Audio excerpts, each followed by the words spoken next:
আসসালামু আলাইকুম সুপ্রিয় দর্শক, আশা করি আপনারা ভালো আছেন। রাত্রে জিওল মাছ নিয়েছিল, এই মাছগুলো ছোট কলসিতে ভিজাইয়া থইছিলাম।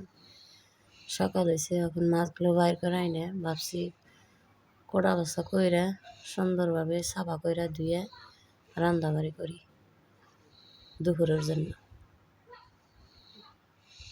মাছগুলো এভাবে করে কাইটে, জিওল মাছের গায়ে কিন্তু রক থাকে, সবই জানেন, কিন্তু সবই জানেন না কীভাবে রকগুলো পরিষ্কার করতে হয়। যারা নতুন আছেন তাদের জন্য এই ভিডিওটা দেখেন কীভাবে করে পরিষ্কার করি রকগুলো। গাড়ে দুইটা রক থাকে, এভাবে করে কাইটে রকগুলো এভাবে করে খড়ির সাহায্যে দিয়ে এভাবে করে বাইর করে নিন। আপনারা এভাবে করে বাইর করবেন। এ দেখেন কাটা হয়েছে। আর মাছগুলো কীভাবে করে পরিষ্কার করে এ দেখেন, যারা নতুন আছেন তাদের জন্য ভালো, খুবই ভালো।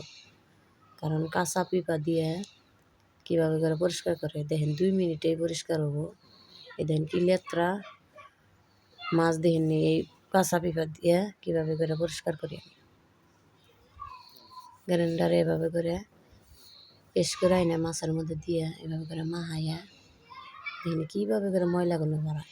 এই দেখেন, দেখেন এই চকচকা বানিয়েছে। এই দেখেন, এই দেখেন কী চকচকা হইলো, দেখছেন?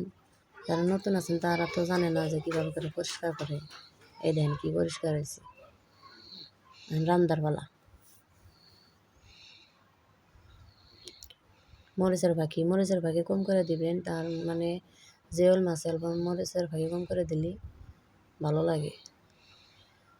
যা যা লাগে উপকরণ দিয়ে এভাবে করে মাখাইয়া পেঁয়াজ ভাইজে সোমবারে কষায় নেবে।